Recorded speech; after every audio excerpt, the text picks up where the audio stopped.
In Working Group 2, our challenge is to provide assessments of where we are and where we're not with understanding impacts, vulnerability, and adaptation to climate change. As Ellen's already said, for more than 25 years, the IPCC has been a uniquely effective partnership between the world's governments and the scientific community to provide definitive assessments of what we know and what we don't know about the science of climate change. It's a really unique enterprise across the whole of science to have a comprehensive, synthetic, well-recognized process for distilling information into policy-relevant statements. And we really have tremendous opportunity to benefit from this. It's unique in science, and it really allows us to process this incredibly complicated issue into a package that's really manageable. And it's been a privilege to work with the IPCC over the last several years. In the Working Group 2 assessment, we've tried to reformulate the challenge of impacts, adaptation, and vulnerability into a context that not only highlights the problems, you can think of it as a map of the problems, but also creates a map of the potential solutions. And that's what I want to introduce you to now.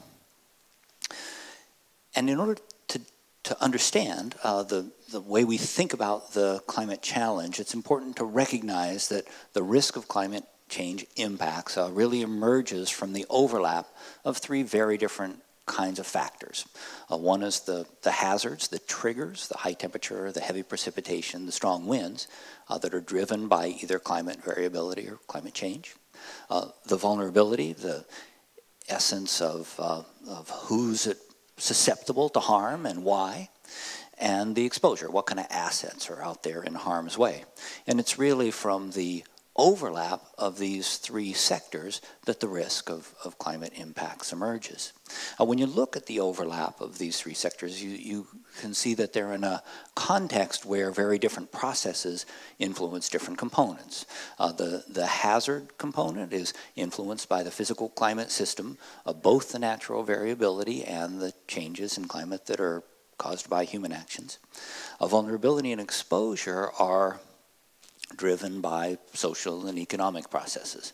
Some kinds of social and economic processes can decrease vulnerability, decrease exposure. Others can increase vulnerability and increase exposure. And as we think about a world going forward, the real challenge is to figure out how the risk of impacts is modulated by social and economic trends that influence vulnerability and exposure and influence the risk of these anthropogenic triggers that are driven mainly by changes in greenhouse gas emissions. This formulation essentially puts the challenge of climate change as a challenge in understanding, managing, and reducing risk. There are at least 5 reasons that this is a useful way to think about the climate problem, and it's a little bit different than the way we've thought about the climate challenge in the past. So I want to talk about these 5 reasons. The first reason it's useful to understand climate change's challenge in managing risk is that connects the issues that we already face from climate variability with the more serious issues we'll face in the future with the combination of climate variability and climate changes. We know that we're not prepared for the climate variability that we already encounter, and we're looking at a future situation that gets more and more complicated the more the climate changes. The second reason it's important to think about climate change as a challenge in managing risk is that most of the impacts from climate-related events occur in the extremes. We don't really end up caring that much about average temperature, average precipitation, or average sea level. When things break, when there are damages, you could think of it as kind of the sharp end of the climate stick, is in the extremes. It's the heat waves, the heavy precipitation, the very strong winds, and we want to make sure when we're looking at the climate problem that we look at the issue of extremes as carefully as possible. A third reason it's important to understand climate as a challenge in managing risks is that we want to make sure that we look at the full range of possible outcomes. When we look at climate projections for the future, there's a strong tendency, and much of the science is focused on getting the best estimate for the most likely future outcome. But when we're talking about managing risks and when we're trying to understand the things we need to do to be prepared, we really want to make sure that we're prepared to cope with lower probability, but potentially much higher consequence outcomes. At the same time, we're prepared to deal with the most likely outcomes. I'm going to present a lot of information today about where we are with our knowledge about climate, but it's important to recognize that there's substantial uncertainty around the physical changes, the drivers, and the impacts. And we want to be prepared to deal with a full range of possible outcomes, including ones that are at the high end, what's often described as the tail risk. A fourth reason it's really useful to think about climate as a challenge in managing risk represents kind of the transition between the characterization of the problem and the characterization of the solution. We already have a wide range of tools in society that are deployed often very effectively to reduce and manage risk. These tools are available at the level of the family, and they involve decisions about, for example, do you buy an automobile with anti-lock brakes or airbags? They're deployed at the level of firms, where decisions are about things like how investments are managed to hedge risks. And you also see them at the level of nations, where there are decisions about the longevity of infrastructure or about the allocation of budget to different kinds of security concerns. So we live in a society where effective decision-making under uncertainty is a well-established set of, we think of them as technologies, and we really need to understand climate in that context and begin to apply some of the same tools to climate that we already apply to other areas. A fifth reason that's important to understand climate change as a challenge in managing risk really has to do with the nature of the way that climate changes create damage. In general, the damages from climate change aren't unique on the world stage. They're not fundamentally different than the kinds of risks we face today. In general, the essence of impacts from climate change is that they add complications, they add changes in the probability, they add interactions to existing risk. You can think of climate change as essentially a threat multiplier, making existing challenges with water availability, food security, human health more complicated and more challenging. But in that context, what we need to understand is that a lot of the technologies and the conceptual approaches that we've used to deal with these issues are still relevant. They just need to be notched up a level in terms of their ambition to deal with the extra issues that are introduced by the challenges of a changing climate. So where are in our understanding of climate change? Here's a map of the changes in temperature that have occurred over the last century. And you can, as Ellen's already said, the planet average has warmed by about 9/10 of a centigrade degree, a little less than 1 C. And warming has occurred more or less around the world. Part of the reason I want to show this map is to show the extent of the warming that's already occurred. But part of the reason I want to show it is to characterize a key difference between the physical essence of the climate changes that have occurred and will occur, and the impacts. The physical system is immensely complicated, and there's much that we still don't understand. But in general, maps like this are really pretty simple and clear. There's one parameter. This is the global average, or the annual average temperature. When we transition to thinking about impacts, there are really thousands of potential impacts in each of these individual cells.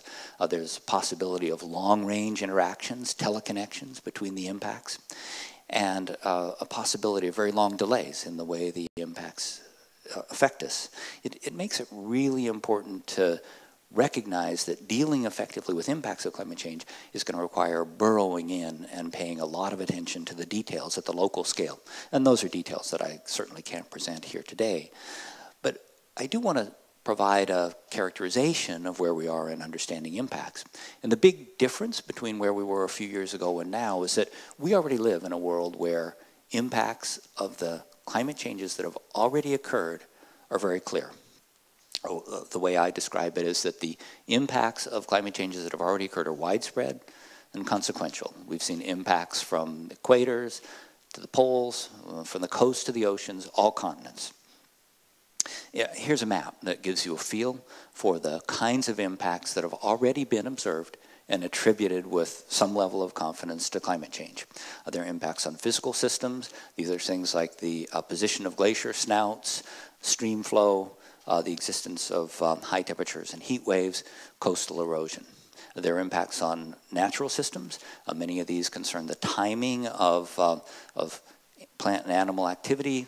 They concern things like the total amount of plant growth, and the ranges of plants and animals, and ecological impacts like wildfire. And there are impacts around the world on human and managed systems. Many of these are in agriculture and food security, but others range from transportation to human health to human security. Essentially, we live in a world now where impacts of climate change are already clear. For people who are my age, it's obvious every day that the world looks different than it looked when I was a child. Here's an example of the kind of specific impact that's been attributed to climate changes that have already occurred. This is the impact of climate changes on the yield trajectories of 4 of the world's major food crops: wheat, soy, rice, and maize. And this illustrates an important point about the sophistication of the science. We know that over the last several decades, increasing yield of the world's major food crops has been one of the great success stories of the human enterprise. We've consistently increased crop yields by 1% to 2% per year over many decades.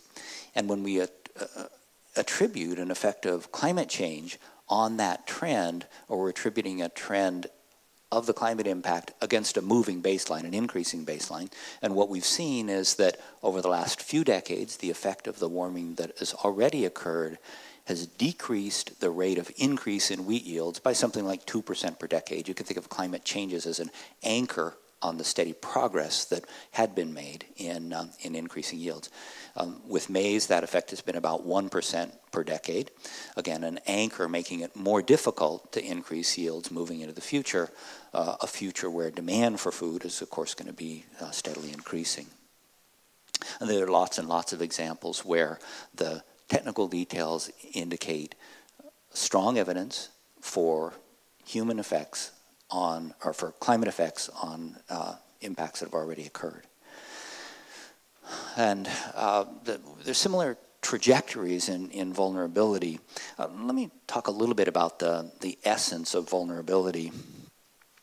We tend to think in the analytical frame about the situations in which communities and people are most vulnerable, and there's a syndrome that tends to create acute vulnerability.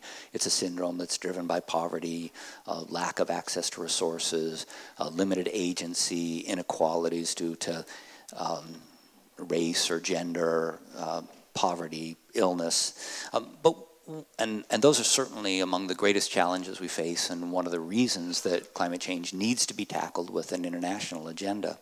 But one of the striking features of the new understanding of vulnerabilities is it's not limited to only poor countries, and it's not limited to only individuals who are in positions where they have limited access to resources. If you look around the world and look at rich communities, you see that there's also vulnerability, a lack of preparedness for the kind of climate variability that we already encounter. This is a picture of New York City following Hurricane Sandy in 2011. And it's very clear that even in the richest parts of the world that have thought hard about being adapted for climate variability, we're still not prepared. And what it shows is a comprehensive lack of dealing as effectively with a climate challenge as we need to. On the other hand, we really are beginning to emerge from the era when thinking about adaptation as thinking about a hypothetical future. We're beginning to see a transition from discussions about adaptation, planning for adaptation, to actual implementation. Most countries now have some kind of adaptation plan. In many places, we're seeing the implementation of adaptation initiatives that are not only focused on dealing with current climate variability, but have a climate change component to the design, and some of those are big engineering projects, real opportunities for the future as well, like this flood barrier in Rotterdam. Others are much more based in local communities and capitalizing on the community-based resources in order to deploy solutions. And this example that's mangrove planting in Tuvalu is an example of the kind of strategy that in many cases is as effective or even more effective than engineering-based solutions. Here's a global map with a series of examples of climate change adaptations that have already been observed and could be studied and provide a foundation moving forward for learning by doing and in an iterative way improving the steps that we can take to be effectively adapted. And you can see that around the world the kinds of adaptations that have already been deployed are very different, reflecting local capabilities and local needs. When we look forward, the clearest message from the assessment is that the risks from future climate changes escalate rapidly with the amount of warming that occurs. The risk of climate change impacts that are severe, pervasive, and irreversible increases rapidly with the amount of climate change that occurs. Let me set that problem up a little more broadly. You already saw the top figure here. The left-hand part is the historical trajectory of temperatures over the last century or so, and the right-hand part reflects the evolution of temperatures over the rest of this century for a world with continued high emissions of greenhouse gases in the red band, and a world with ambitious commitment to mitigation in the blue band. The red band ends at the end of the century with a world that's something like 4C warmer than pre-industrial, and the blue band ends the century at something like 2C over pre-industrial. And I want to characterize two important time slices in this top part. The first, the next few decades, is a period where the climate changes that will occur more or less regardless of the ambition of the investments in mitigation. This is a time period where the climate changes that we will experience are essentially baked into the system as a consequence not only of the inertia and the physics of the way the climate system operates, but also of the inertia in the social and economic deployed resources, the energy system, buildings, transportation, infrastructure. During this period that you can think of as the period of near-term committed climate changes, the techniques, the steps that are going to protect us from climate changes are really adaptation. But at the same time, this is a period where the need for climate mitigation is really great if we're going to be able to transition to the blue plume, the 2-degree world moving into the future. And that's important to note because in the second part of the century, with the second arrow here, there are really dramatic differences in the evolution of climate over the period from 2050 to 2100. And you can see that really starkly in the two maps at the bottom of the page that contrast a 2C world on the left and a 4C world on the right. Let me replace the top figure with the map of the climate changes that have already occurred. And what you can see is that if we look at the 2C world, it basically has changes from where we are now that are more or less as large as the changes that we've seen over the last century in temperature. They're big impacts, and they're going to be serious impacts that are complicated to deal with, but they keep things more or less within the range of sensitivity where existing kinds of adaptation techniques are mostly relevant.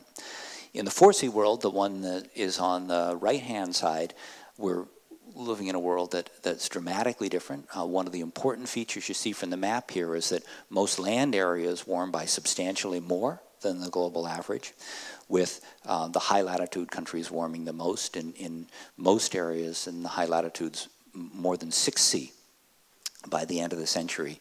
And what this really illustrates, I think, is a world in which it's very, very difficult even to project what the impacts would be. We've moved so far away from historical experience, so far away from what the science can tell us, that our projections of impacts, our projections about potential responses are really, really constrained. But let me try and provide a framework for potentially understanding what our options are for dealing not only with where we are now, but for possible futures.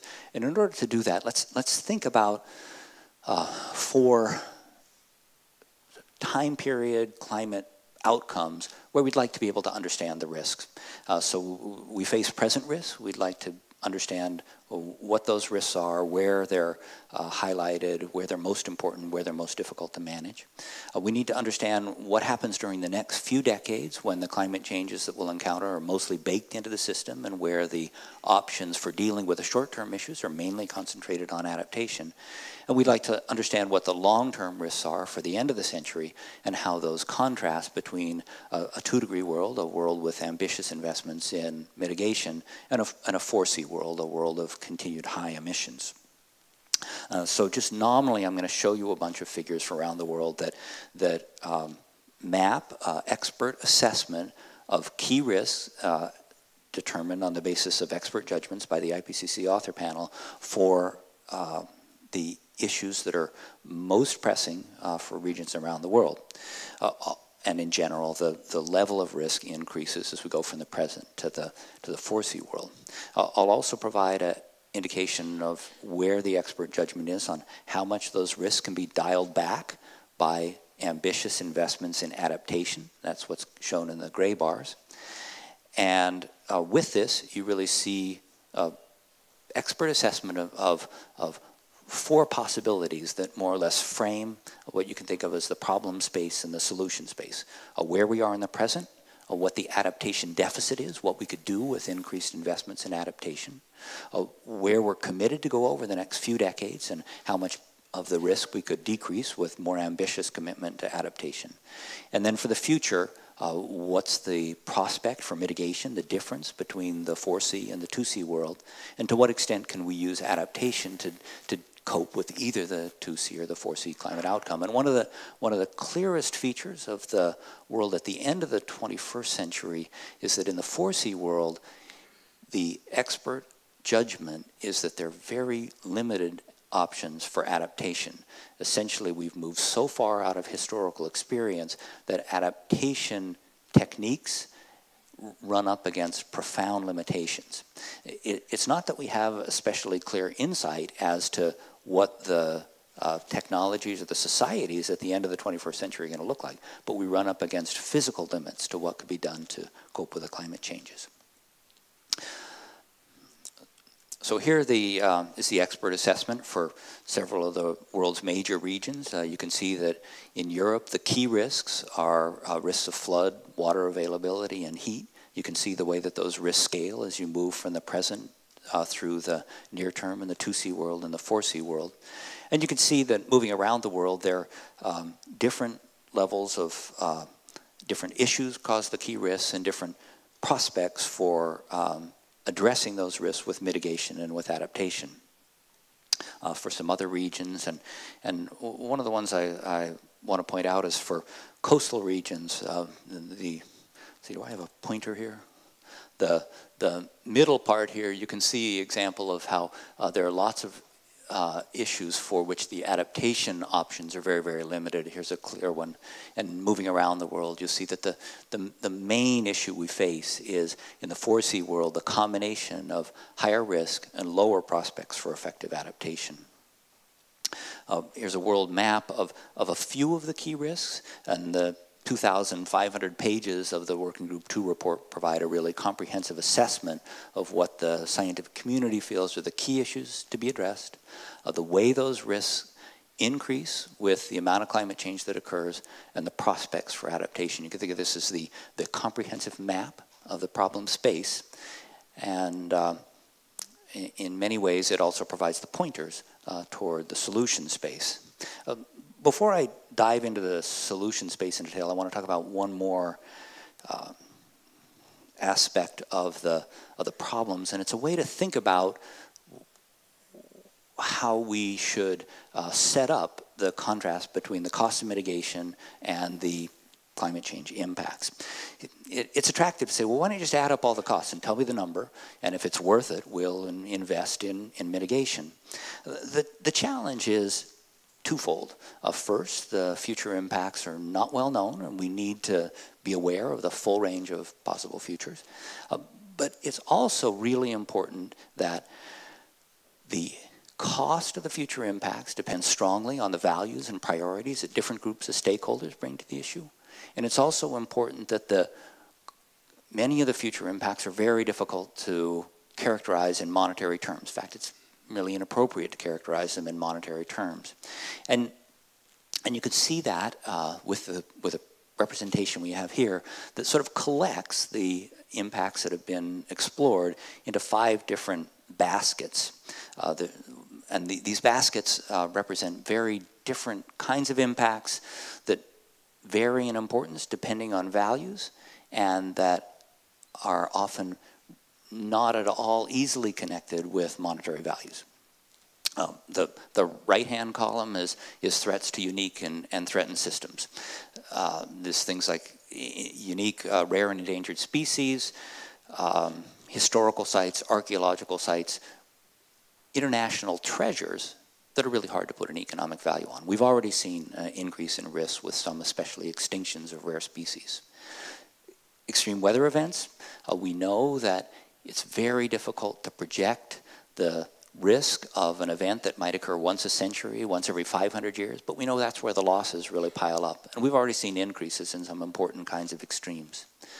The middle column, the distribution of impacts, you could think of this as kind of the unfairness aspect of climate change.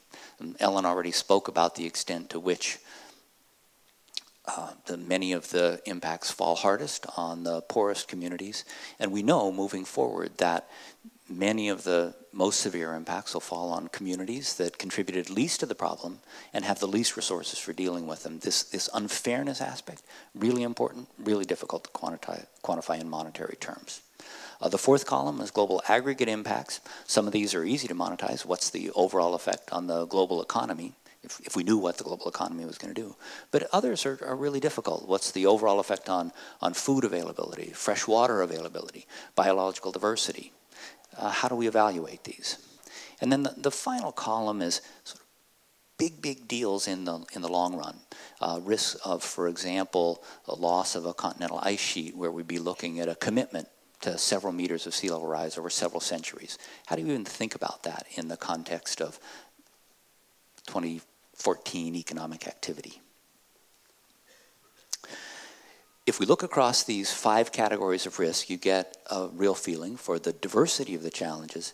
You get a feel for the way that the risks have already started to change. And you also get a feel for the profound difference between the overall risk at a world that's something like 2C above pre-industrial, where most of the risks are in the range of moderate to high, and a 4C world where most of these risks have already transitioned into the range of high to very high, where very high means evidence that there's not only severe and pervasive, but also irreversible. Okay, I want to close now with a couple of comments about the nature of the solution space. One of the things that we now have enough information about is that we can begin to really explore the consequences of ambitious investments in adaptation and mitigation. There's been a tendency, especially in the economic literature, to think about mitigation and adaptation as losses to the economy. But what we now know from taking a comprehensive look at the opportunities for co-benefits, at the relationship between adaptation, mitigation, and sustainable development, is that those investments don't need to be losses to the economy. If they're structured in a smart and ambitious way, those can be investments in building a sustainable future. They can be investments in building communities that are robust and economies that are vibrant. Let me just provide a closing kind of map of the solution space. I started out saying this is a map of the problem space, but it's also a map of the solution space. And in each of the little sub-boxes, there are real opportunities for moving forward. You'll hear a lot more about mitigation, so I won't talk more about mitigation, but there are techniques that we know are effective and available for dealing directly with the challenges of exposure and vulnerability. We have a wide range of tools, especially in the insurance sector, for dealing with risk. There are a wide range of opportunities in the social sphere in order to rethink communities, in order to make them more capable of being effective in an environment that not only protects human values, but also limits the amount of climate change. And we know already that there are important ways that we can capitalize on opportunities to use adaptation and mitigation to build a better world, and not only a world of lower emissions. And we also know that there are lots and lots of opportunities for encouraging societies to be more effective as a consequence of investments in good governance. So finally, let me just leave you with a thought that if you reconceptualize the problem of climate change as a challenge in managing risks, it not only highlights the issues we have to deal with, but it highlights the pathways towards solutions to building robust economies and vibrant communities. Thanks very much.